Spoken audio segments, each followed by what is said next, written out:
Modern. Modern. Modern. Modern. We're prepping for a voyage. Modern. The force of an old-fashioned equals whiskey mass times bitters acceleration. Why don't you make that a double? Modern bar cart.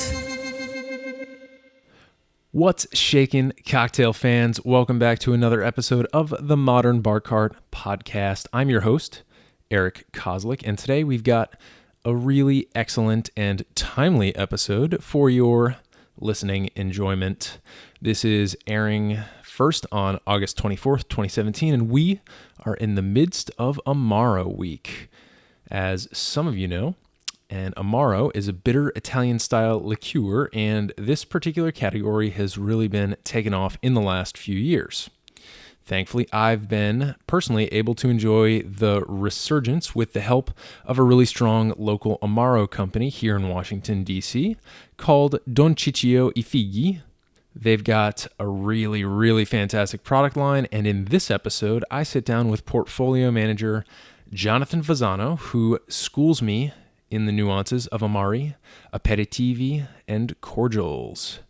I want to give a special shout out to our listener, Kevin Collins, who specifically requested this interview via Twitter. He said, and I quote, "Modern Bar Cart have been enjoying the podcast. Thinking about doing an episode on Amari? Upward inflection question mark. Should do an interview with Don Ciccio." Well, Kevin, it took less than 2 weeks for Modern Bar Cart to make your request a reality, and I'm not saying it's always going to happen that way, but we do aim to please here. So if anyone else listening out there has any episode topics they'd like to suggest, please do chime in on social media or by hitting us up via email, podcast@modernbarcart.com.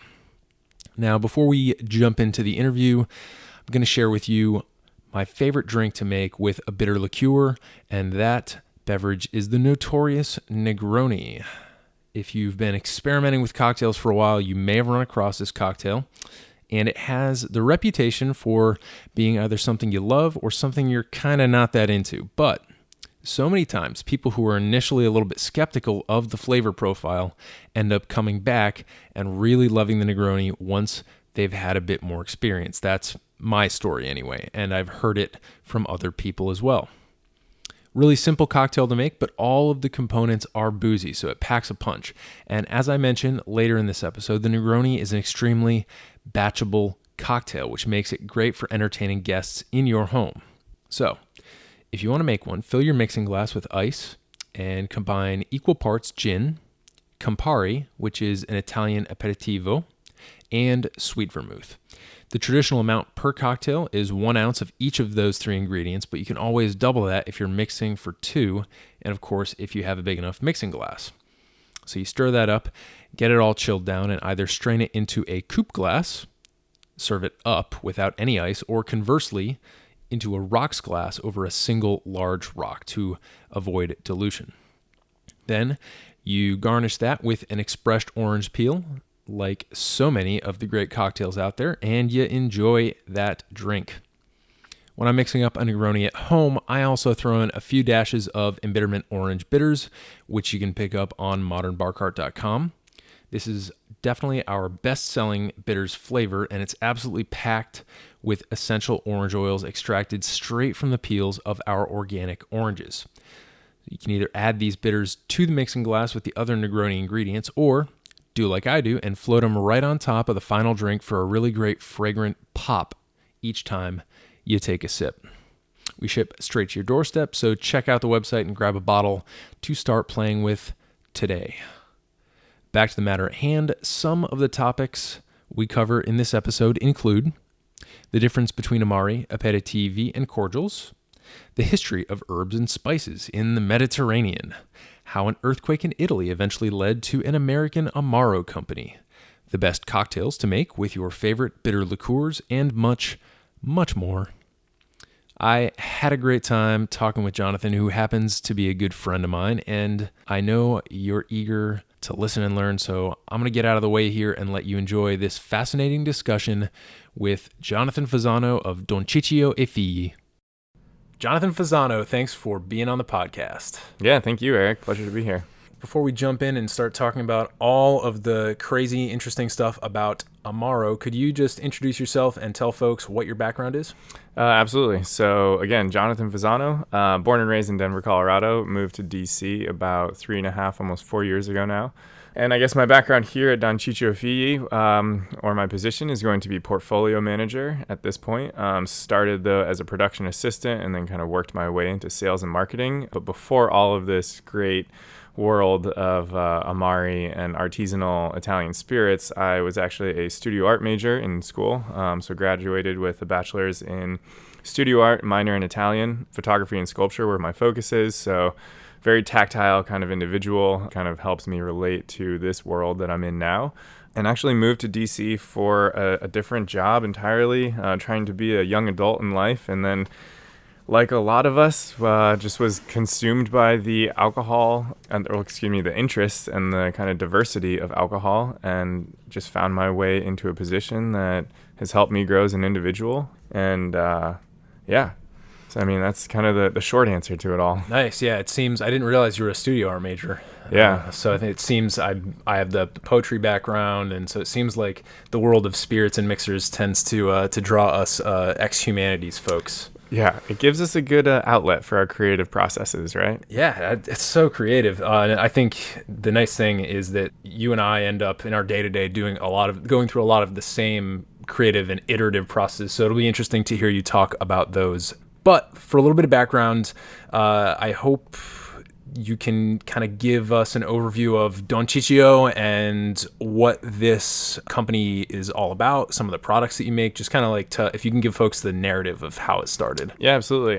So Don Ciccio Figli, really the name comes from the original distiller back on the Amalfi Coast, Don Ciccio himself, Ciccio being a nickname for Francesco.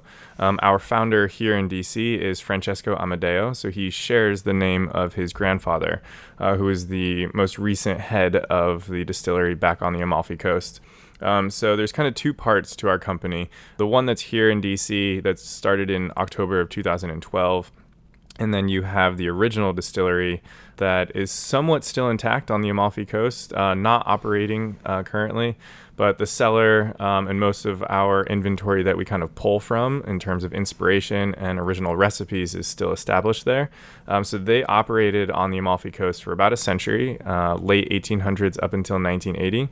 In 1980, there was an earthquake that put the distillery out of commission, and then it was never rebuilt with my boss's father's generation. So it's been dormant ever since 1980, and so in a way, we're kind of pretending like it's 1985.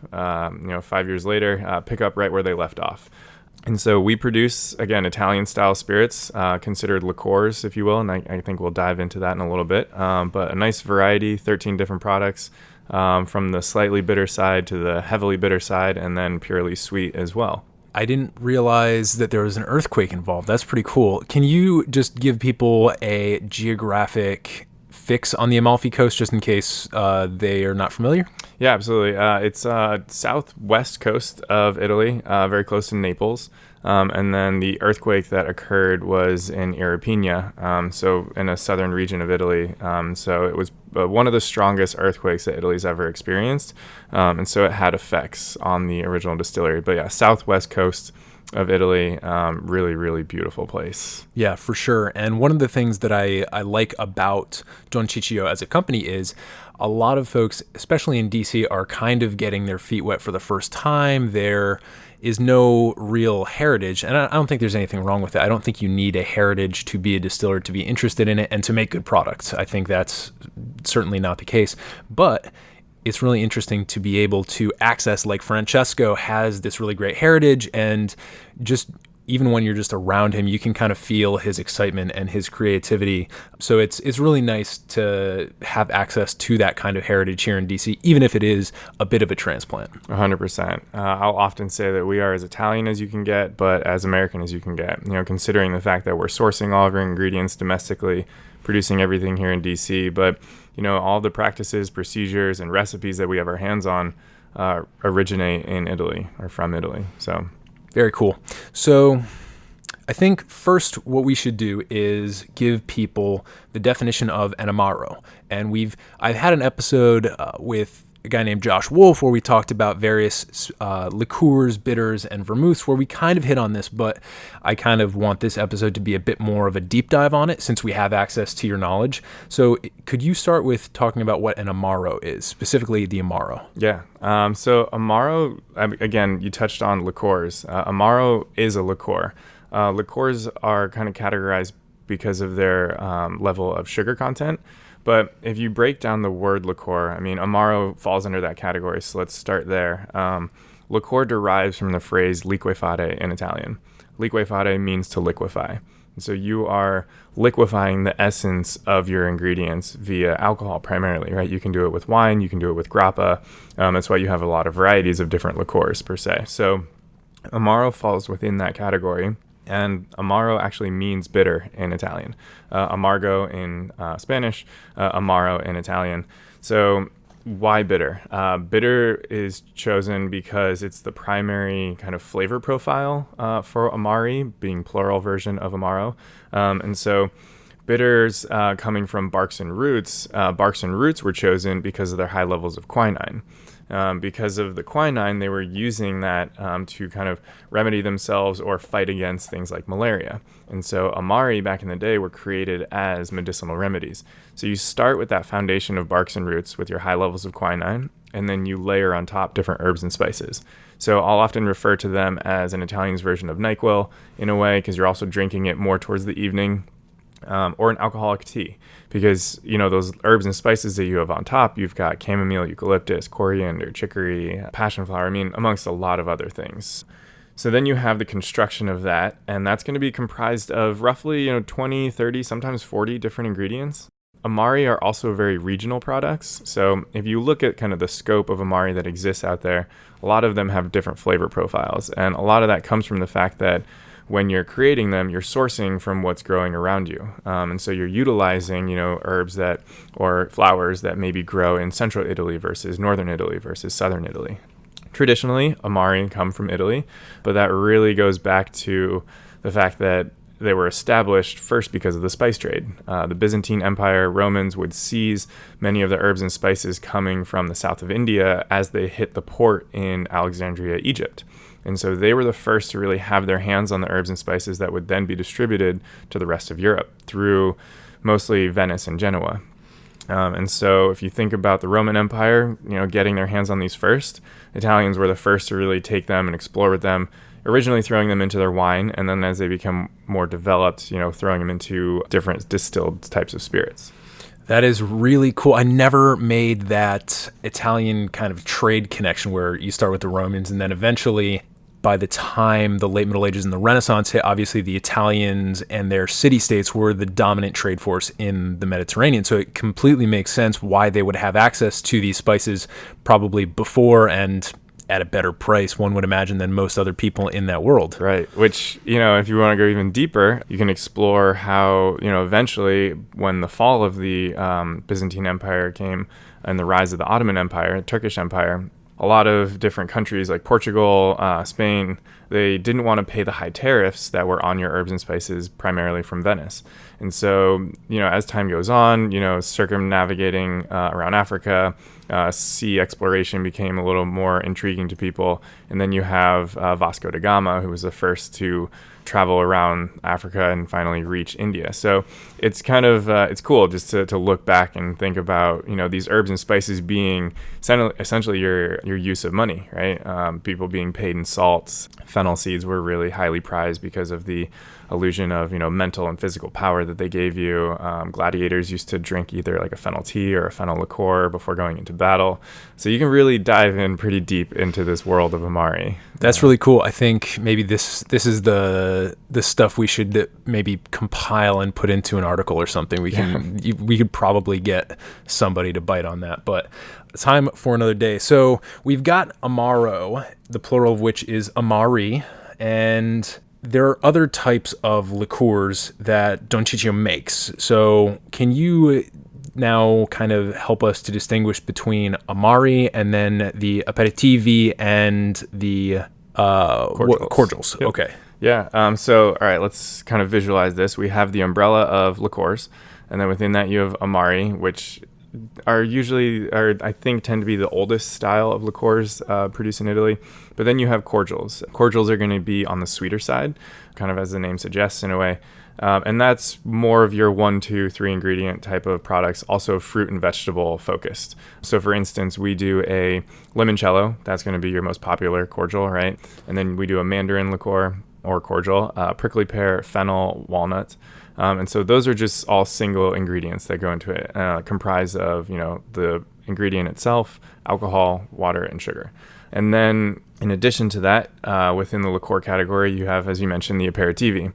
So Aperitivi are related to Amari. Similar construction. If you notice, your Gran Classico, your Campari, your Aperol, you've got slight bitterness in there.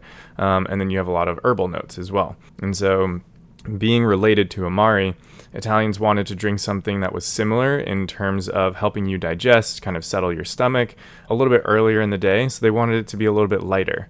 So as a lot of people say, when you're choosing what to drink, Amari or Aperitivi, a lot of Italians will say, have the sun guide you, right? So depending upon the hour that you're drinking, that's why you kind of have Aperitivi in the sunset hour, also why they're kind of red and rosy, versus the Amari that are kind of midnight black in some cases.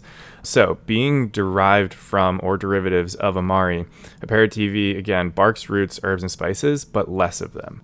So as I was saying, if you have about 30 or so ingredients in your Amari, you're going to have about 15 or 20 ingredients in your Aperitivi. This is all generally speaking. If you ask the recipes of different Aperitivi out there or Amari, people are going to hold back a lot. But in general, less ingredients, and then that rosy red color that you have in Aperitivi, and also the added flavor of citrus. Citrus is not usually a dominant flavor in Amari, but it is in Aperitivi. Like your Campari and your Aperol, you have that orange citrus to it. Even Gran Classico, you get some citrus. And so with our products, it's primarily going to be our mandarin and then grapefruit peel that we bring in to be our citrus components in our Aperitivi. Some people will think level of alcohol content, not necessarily the case. Yes, they tend to be a little bit lighter, but if you look at Campari being 24%, and then you have Cynar that's at 16.5%, right, the original Cynar. So it's not always, and Cynar being an Amaro, it's not always the case that your percentages are going to be lower when you get to Aperitivi. I think just to zoom out with percentages, there's a couple of different ways to look at this. You can look at it, the alcohol presence in the particular product as simply a flavor thing, right? Because the amount of alcohol affects the flavor experience. But then you can also look at it as the potential for that particular product to extract flavor, right? Because the higher the proof of the alcohol, the more effectively it extracts. So I think maybe this is a good time to talk about how do you make these things? Yeah, that's a really great point. So we start with a neutral grain spirit. Again, NGS, any grain-based spirit that's been distilled to 190 proof can be considered NGS. Ours is a composition of corn and barley, a little bit more corn than it is barley. And it's important to note, too, that we don't distill that. We purchase that alcohol, right? The fact that it comes to us consistent, concise, every single time helps us maintain the balance of these 13 products that we make. So you're starting with that 190 proof. And again, as you mentioned, yes, start as high as possible if you can, if you're making this at home or whatever, because it's going to pull out the oils, again, the essence of your ingredients. It's going to extract them a lot cleaner, the coloring, and the physical structure too. In the case of our walnut liqueur, the physical structure of that kind of buttery nuttiness or oiliness that you get from the walnuts is very important to us. So you take your alcohol, you infuse it with your ingredients in terms of the cordials, your fresh fruits and vegetables, in terms of the Amari and Aperitivi, your spices and your herbs. You weigh them out, throw them in, and then you let it sit, about maybe 2-3 weeks or so, depending upon what's in there. Always keeping an eye on it. In the case of, our lemons and orange peels, you'll notice that they'll be very dehydrated. They'll be pulled of their color. They come out nice and crispy, right? So you're going in the right direction. Time frame too. Time is always something you need to keep an eye on. If you keep things in too long, just like cooking, it can spoil on you, right? If you put them in for too short of time, you're not pulling enough of those flavors. And then the next step is actually very important. It's what we call racking system or racking filtration, where you let the product sit in separate tanks. You can divide the product into smaller tanks to help expedite that process. So gravity is just pulling the solids from the liquids, collecting them at the bottom, and then you skim from the top of that tank. But again, another 2 or 3 weeks there as well, because you want the flavors to then blend a little bit more together. And so in that stage, you will test the alcohol, whether you have a simple alcoholometer, right, that you drop in there that measures it, or if you have this big fancy machine. The important part is the density and the percentage on that alcohol at that time. Getting those numbers, it will help you understand how much water and sugar you need to proof it down to what you then want to sell it at on the bottle. So essentially going from 190 in your original state, or 190 proof, and then down to about 180 proof once you've infused it, and then eventually stretching that with your water and sugar to what we sell generally 50 proof. 25% for our cordials, helping us maintain a balance of flavors. It's very important to us to respect the ingredients. Being from the Amalfi Coast, it's about ingredients, it's about flavors, it's about the authenticity of your ingredients. And so why overshadow that with too much alcohol, right? Why overshadow that with too much sugar? If you have a 40% limoncello, you're going to need a lot of sugar to mask that level of alcohol. So it's no wonder when people say that they got so sick off of limoncello, because you're compounding that problem. So 25% for most of our products really helps us maintain a nice balance of all of the flavors involved. Yeah, it's great. It's really nice to see how intentional a simple number on a label can be. Another point that I want to highlight for folks who maybe just be casual enthusiasts, when I make embitterment bitters, I'm essentially doing, without the sugar, a miniature version of what Jonathan and Francesco were doing. So I can relate to a lot of this stuff.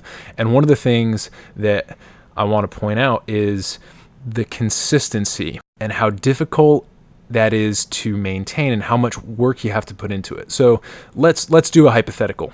Let's take your walnut nocino, correct? Yep. Can you tell me a little bit more about the walnuts in that product? Yeah, so the walnuts themselves are coming from California.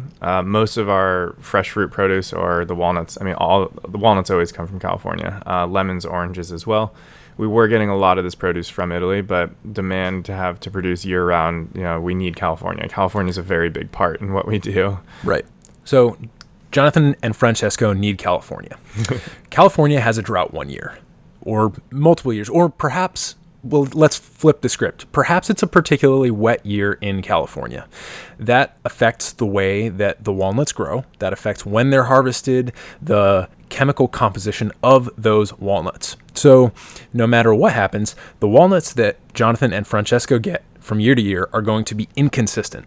And so these steps that Jonathan just described are really, really important, because what they're doing is they're actually they're trying to be as consistent as possible so that when somebody walks up to the store shelf, they know exactly the flavor profile that they're going to get. Or particularly for bartenders who want to use these in cocktails at their high volume cocktail bars, they know exactly what they're going to get bottle after bottle.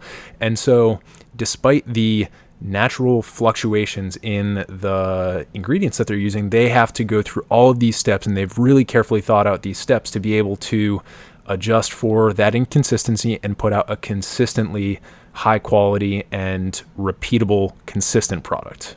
Yeah, and a lot of that comes from, again, the practices and procedures that we've adopted from Francesco's family's distillery.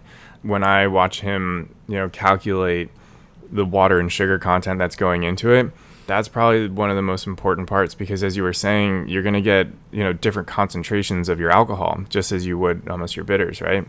And so if your walnuts are coming out differently, or your lemons and so on and so forth, you need to adjust for those inconsistencies. And that really comes from the amount of water and sugar that goes in, because when we're batching these out, it's hardly ever the same amount of water.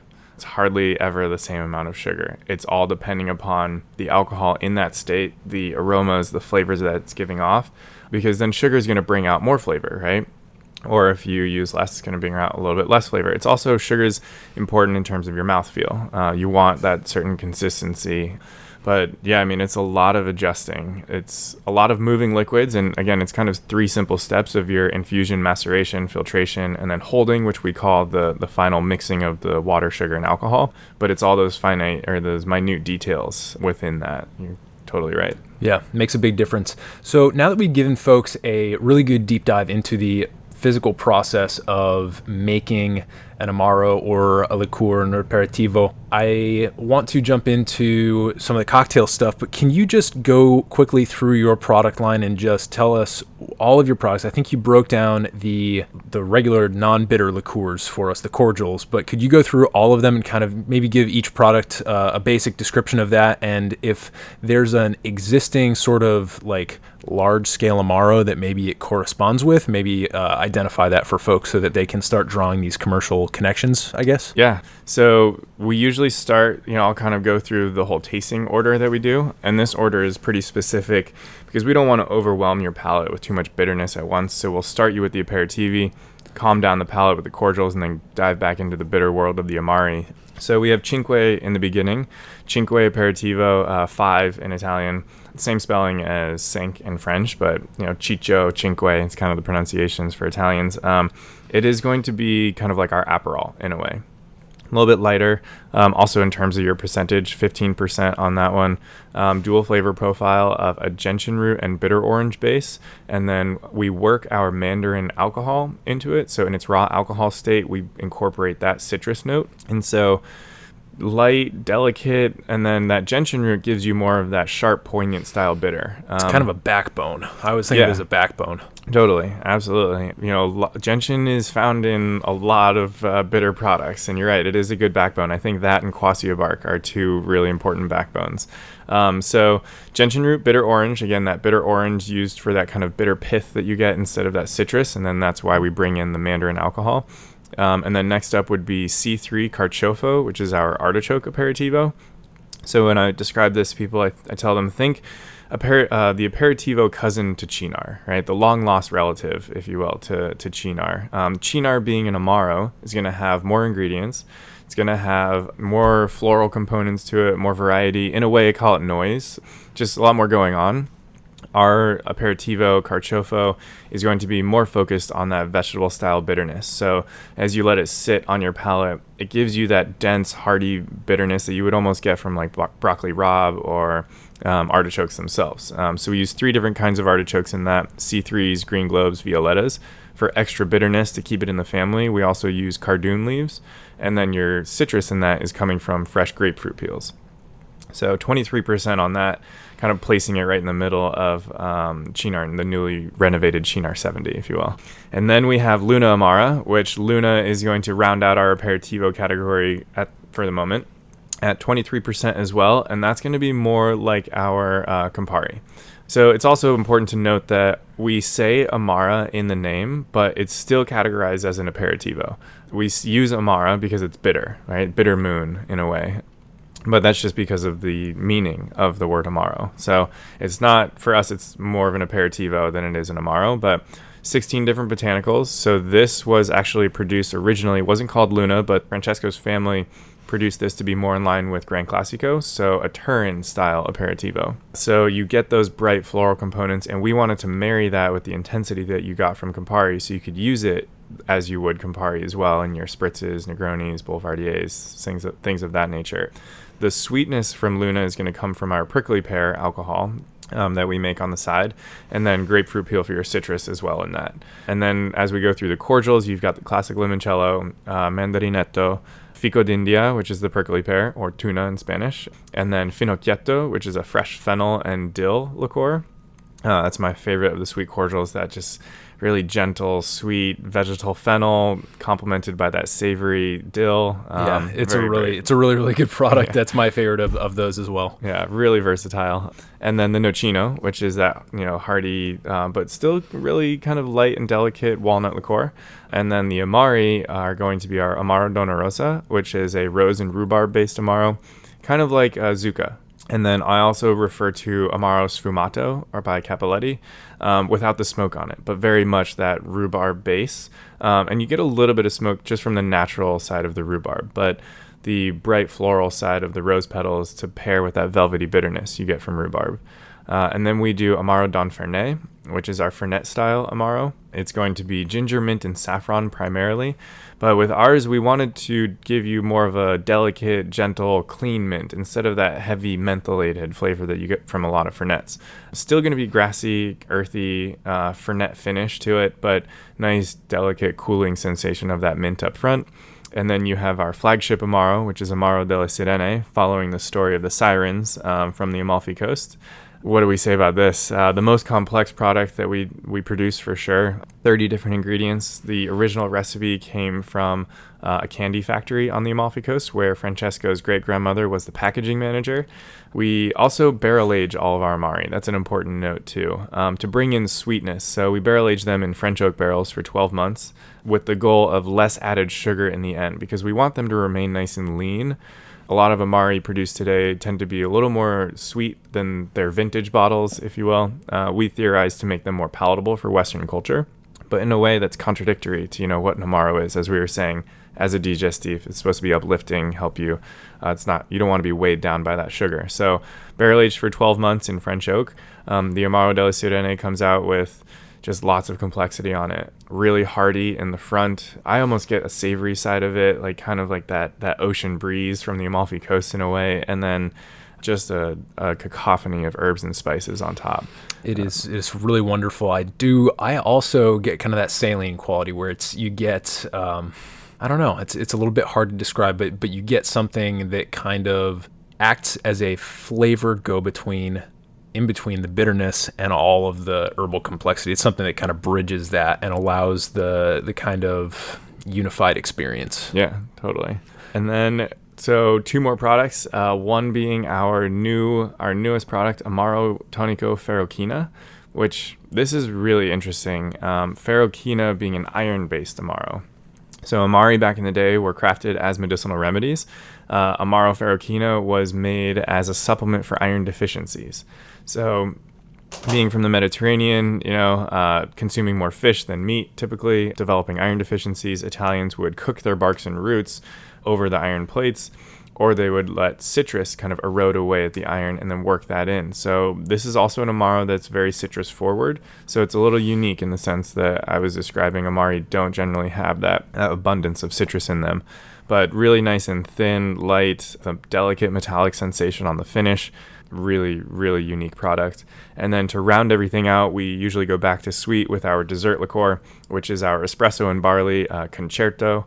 Just a really rich, decadent dessert liqueur, 12%, so lowest alcohol content for us. And in this case, consider everything else is proofed down with water and sugar.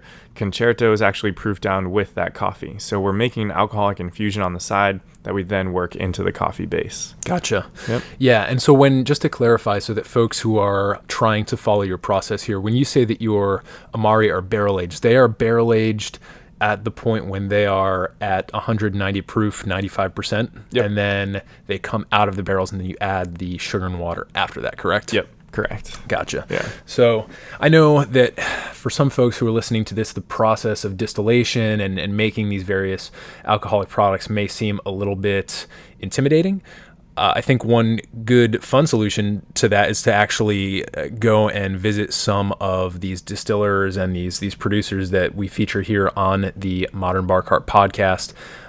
If you don't live in DC, there's very likely somebody near you who either produces a spirit or a liqueur or something like that, where you can go visit the actual production facility and taste some of the stuff and actually speak to the people who make it.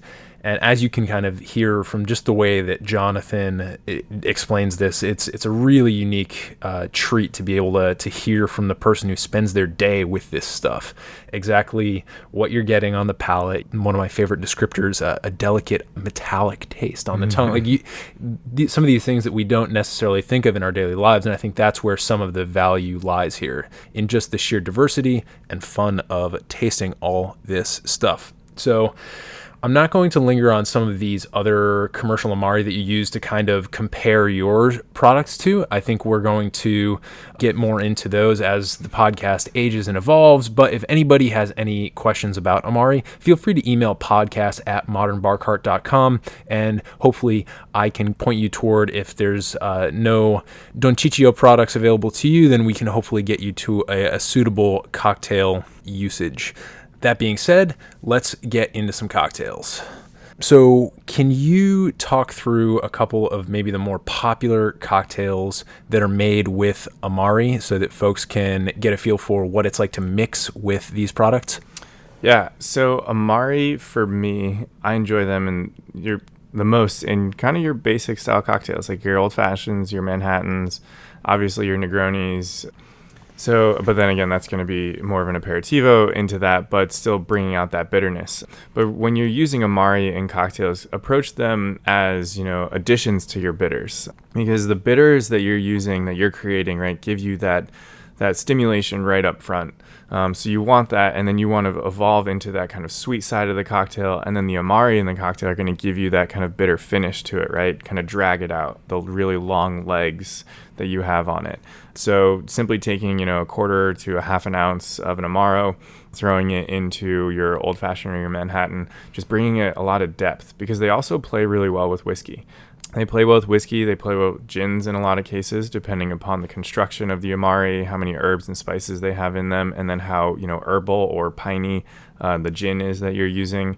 So, the hanky-panky with Fernet is a good example. Our Fernet's going to give you just a more kind of a lighter, delicate balance of those flavors. But again, it's about achieving that balance in your cocktail. I like Amari in cocktails because it helps dry it out a little bit. I'm not too enthusiastic about your super sweet cocktails.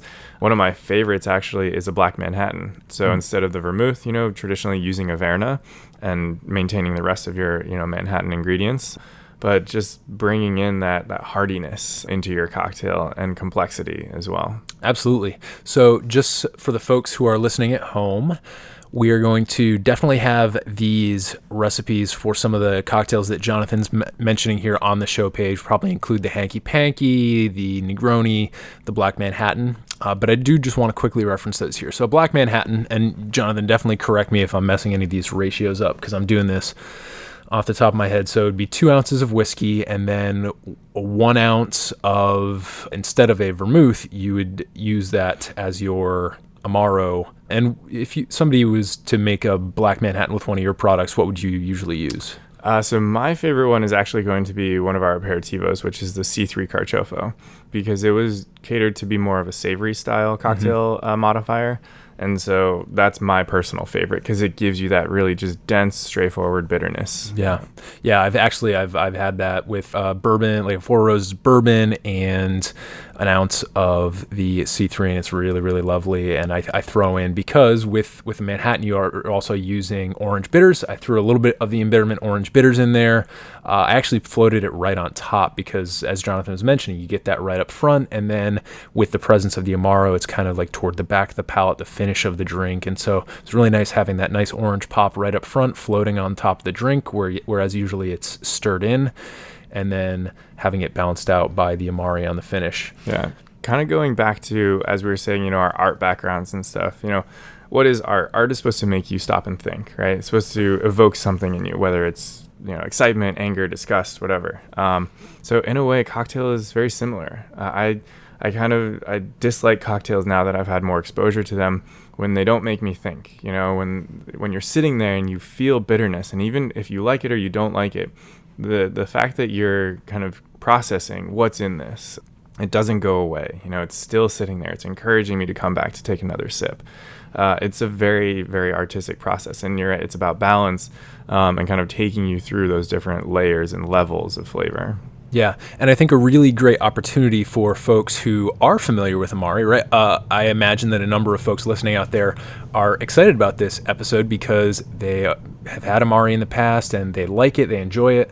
So one of the really great opportunities is to maybe see if you can find some Don Ciccio products on the store shelves around where you live and compare those to some of their analogs in the kind of more established Amaro realm. So a great example would be, so in a Negroni, a classic Negroni recipe it's a perfect ratio, a 1:1:1 gin to Campari to sweet vermouth. And then you usually stir that in a mixing pint with ice, and then you either strain that into a coupe glass or potentially into a rocks glass over a single large rock, and then you garnish that with an orange twist. You can go with a lemon twist, depending.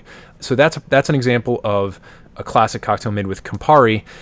If you have the opportunity, maybe switch that out for the Luna Amara, correct? Yeah, or even the Cinque, or even the C3, to be honest. Yeah. And that kind of goes back to the reason why we produce so many products, in addition to the fact that, the old cellar, again, has 40 to 50 different unmarked bottles that we keep diving into.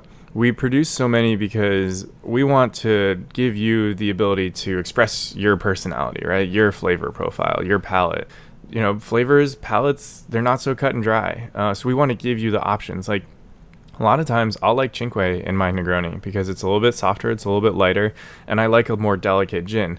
Now, if I'm using a heavier, kind of more forward gin, I like Luna because then I find that it helps and it mingles a little bit better. And then in terms of C3, C3, you just kind of take your pick, see what it, speaks to you the most. Because going back to, my introduction into this industry a while back, I didn't think I liked gin.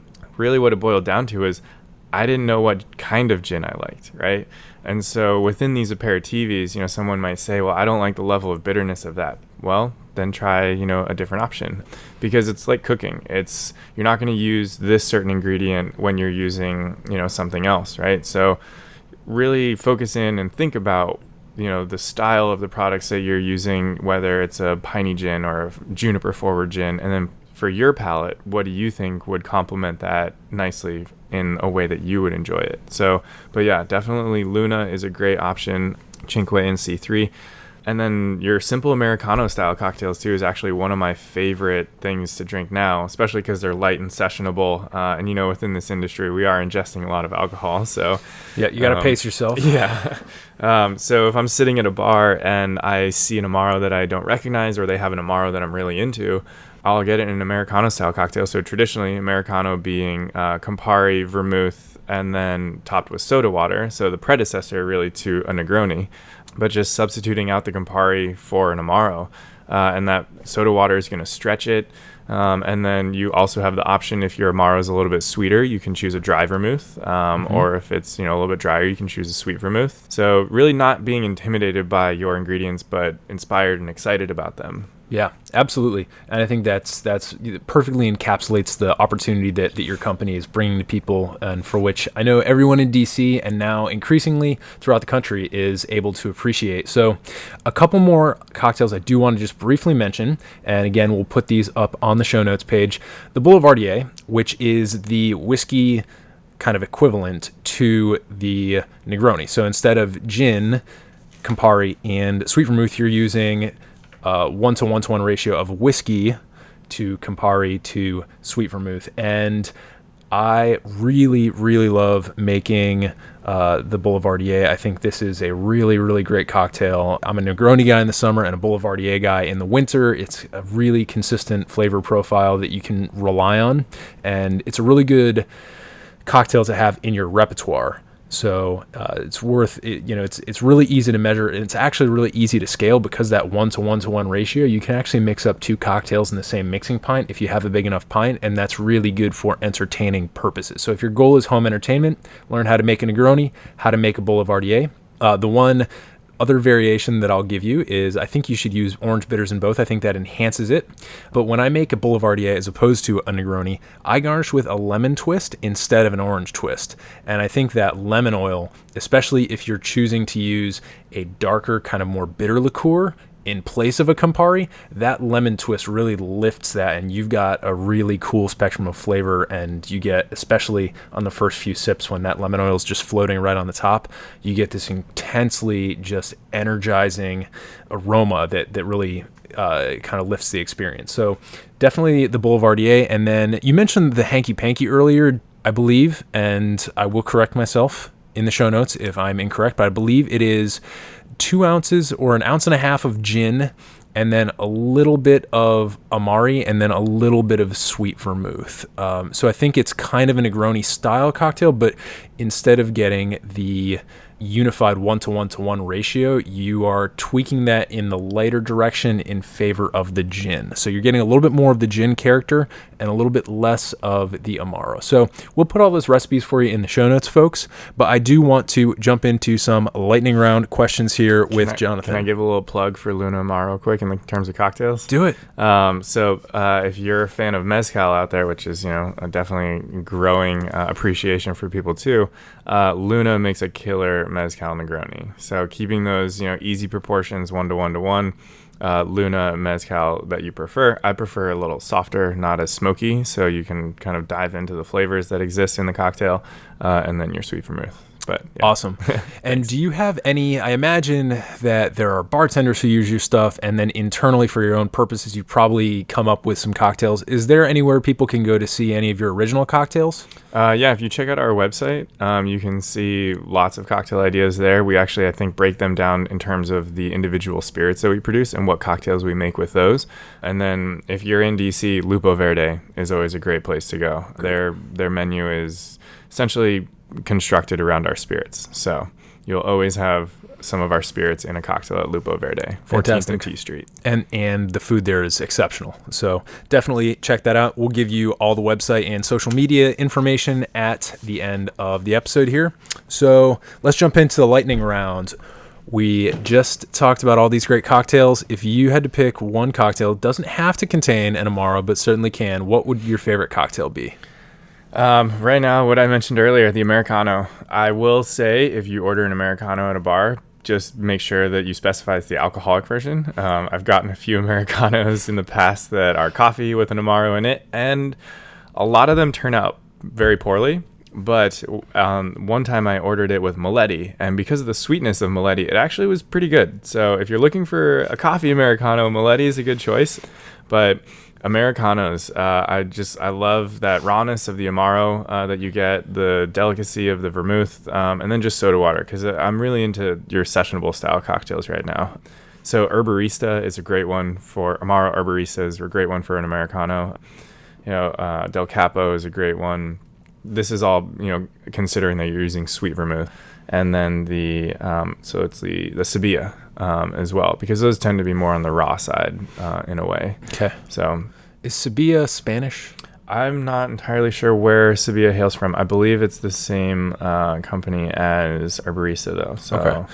Yeah, we'll try and put some links to some of these other Amaro producers in the show notes, but probably the most intimidating thing for people who are just getting into it is the sheer number of Amari that are out there. And actually, if you do what I normally recommend, which is go to a liquor store that usually has a really great selection, you're going to be faced with this wall of bottles, and it's going to be really difficult for you to decide without outside information. So maybe best to start your research with Amari by doing exactly what Jonathan just said. Go to the bar and order an Americano, and maybe ask the bartender if she or he is willing to kind of give you different Amari each time you have one of those, and maybe take you through the flavor profile. I think that's a really nice way to get into it. And then you're not going to get overly drunk either, because it's a lighter style cocktail. Also, here in DC, I know that Batch 13 on 14th Street, the liquor store, they have a lot of bottles open behind the counter.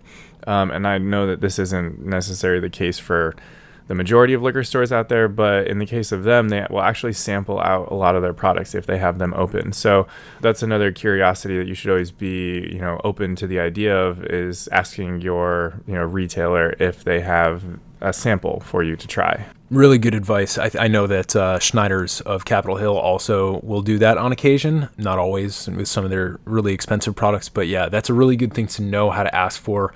And, a lot of these people are just waiting for the opportunity to talk to you about flavors, because they're professionals in their industry and they deal with this stuff on a day in, day out basis. And you should never feel bashful about approaching somebody who sells these things to try it. Definitely empower yourself to do that. So we've got your favorite cocktail right now. lovely Americano. What about your favorite spirit? Maybe let's take the Amari and liqueurs off the table. What's your favorite spirit, and what do you like about it? So if I can be really specific about this, I have to focus in on the Gracias a Dios gin. So it's a mezcal-based company, but they do 100% agave-based gin, and I love just the story behind it. It's a great company, Gracias a Dios. Their mezcal is amazing. I think they have 3 or 4 varieties of mezcal, and then their gin. The reason why I like their gin is it's so refined, it's so clean, but it also is kind of an illustration, a showcase of the creativity and the possibilities of this industry. I remember the first time I saw it, and I was familiar with the labels of Gracias a Dios, and I just expected it to be another mezcal. And then I see gin on the bottle, and then I see 100% agave gin, and I was just kind of blown away. And then I tasted it, and it's incredibly delicious. So to be really specific, that's my favorite. But in terms of spirits in general, I would probably have to say, if liqueurs are off the table, a rye whiskey, a good rye whiskey. You really can't go wrong. Absolutely. Very flexible, especially in the cocktail space. And rye whiskey, if you're going back to the American roots of it, before bourbon was a big thing, rye is where all these cocktails kind of learned to walk. Yep. So absolutely. Set the stage. Beautiful. So next question. If you could have a cocktail with anybody in the world, past or present, who would it be? What cocktail would you have? Where would you have that? And what would you hang out and talk about? All right, so this one's going to be a little more specific too. Not as well known of a figure out there. Just for me, honestly, my grandfather. And it comes from the fact that I know very little, to be honest, regrettably, about my grandfather. And so I would love to take that opportunity, because I had this experience with him. He's 96 now, and he lives in Florida, and I was out there for a work trip, and I had all the products with me, and I'm sharing it with my aunts, my uncles. We're sitting around a table, and he's sitting in the lounge chair watching a hockey game, kind of tending to himself. At 96, he's a little bit quieter now. He doesn't do too much. And I gave him a little cordial glass of our flagship Amaro della Sirene. And I knew that a lot of the ingredients that are in it, are a lot of things that he would cook with when I was a kid. And so he's originally from Shanghai, China. I should also kind of paint this picture. He came over to the U.S. when he was 18, lived with his uncle in New York, and then started a family on Long Island in Glen Cove. And so being there, knowing about his ailments and things, I thought, well, maybe, this is a medicinal remedy. And even though we can't legally write it on the bottle, I genuinely believe it. I gave him a little glass, and he kind of asked what it was. And I was like, just don't worry about it, just drink it. And, I knew his palate would be already in tune with these flavors and such. And so he started drinking it, and then we're over at the dinner table just kind of talking, and all of a sudden he stands up, walks over to the table, holds up the glass, and he just goes, "Powerful stuff." And it almost brought tears to my eyes to see this product that I've, gotten to know so intimately, helping him, re-energizing him. And so it kind of helped me recall when I was a kid. It was one of my first introductions to alcohol when he would take Chinese plums and he would put them in whiskey. And they would just sit in our pantry at home. And the only time those came out was when he was in town. And he would just eat the plum. It wasn't even like he was trying to infuse the flavor of the plum into the whiskey. He would just eat the plum. And I tried one when I think I was 18 or something. And it was intense. It was really, really intense. And now when I go home, I'll actually have one. And it's not so bad because, you grow to understand that sensation. So if I could have a drink with anybody, it would be with my grandfather, and it would be in Shanghai. And what kind of cocktail? Maybe I would sit there and make him a Black Manhattan, because I think that's something that he would be into drinking. And I would do it when he was, before he came to the U.S., ideally, or actually, no, maybe after. I would probably, if I could choose, when he was in his 20s or so, and just, sit and talk and just learn about his life and where he grew up and just learn more about him. So. Nice.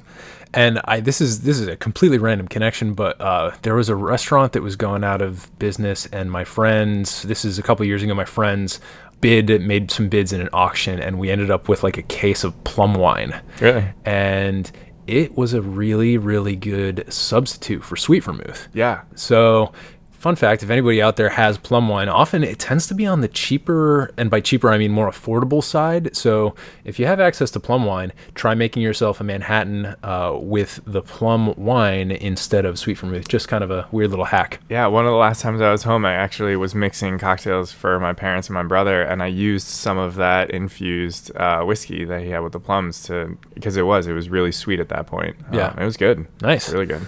Cool. That's a great answer to that question. Also, not the first person to have used grandfather. So Cool. not as offbeat of an answer as you might have thought. Awesome.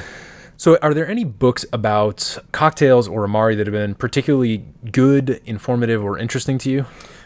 So definitely Bitters. Bitters was one of the first that I ever read. Booze Hound was one as well, just getting a read on alcohol in general, and then Proof. But in terms of this category, I started with Bitters from Brad Parsons.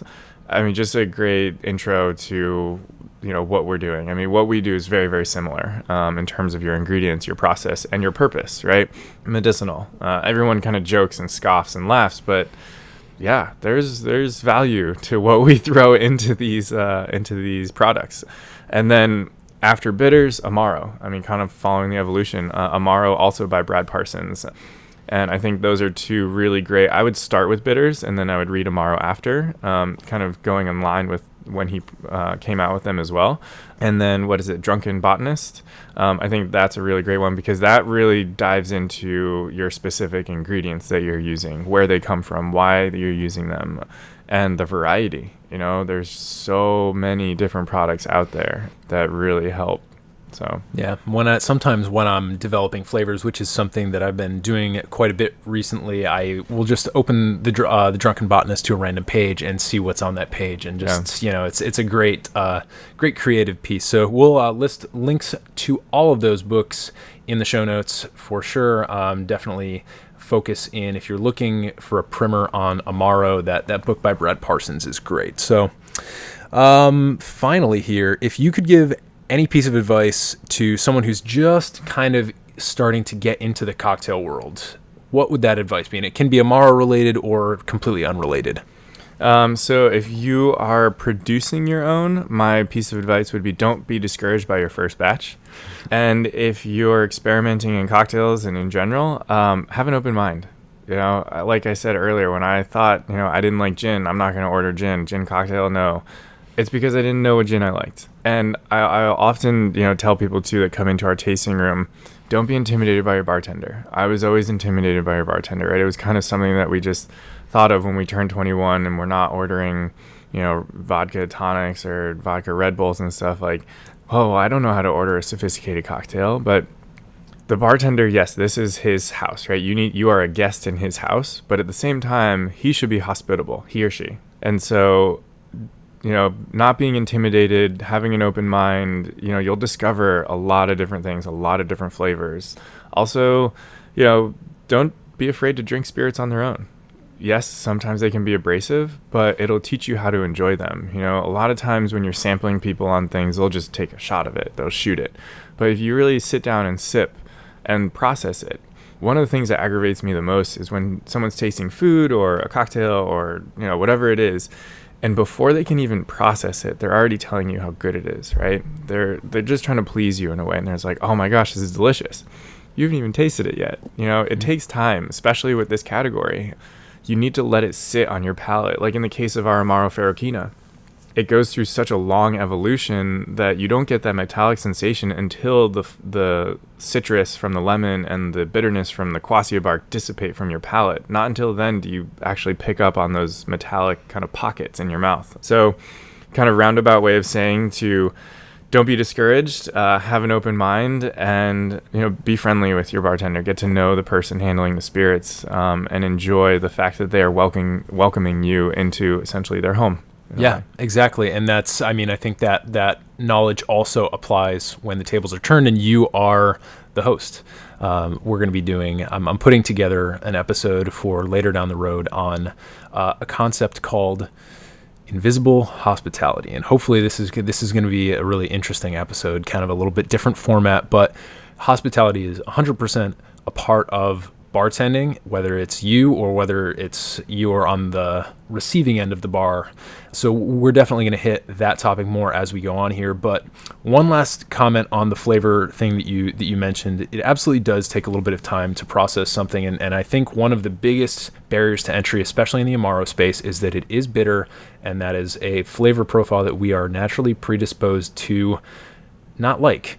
There's literally an evolutionary reason why we don't like it, and it's because bitterness kind of gets associated with poison. And the unfortunate part is that it's not always poison. And in fact, we're actually kind of also ironically predisposed to crave bitterness because of the nutrients in some of these things, like the iron that you were talking about.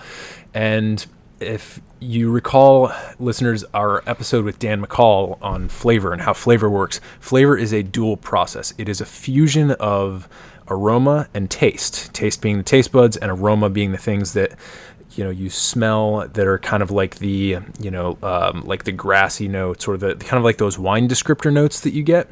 And it takes time. You have to be able to breathe in and out and get the aroma aspect of flavor to be able to get that fusion. So if you comment on something or respond consciously to something the second it hits your tongue, Jonathan's right, you haven't really given it a chance. So especially if you're out trying to taste an Amaro, knowing that there are some risks here, that there are some kind of risky flavors, which actually adds to the fun of it a lot of times, just give it some time. And if you don't like something, try some other ones and then return to that thing after a year. Like Fernet is a perfect example for me. The first time I tasted Fernet, I was not interested. I was never coming back to that.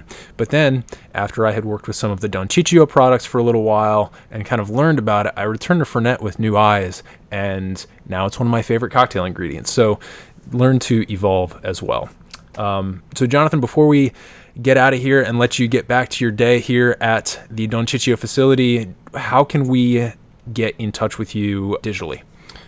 So we function primarily on Instagram.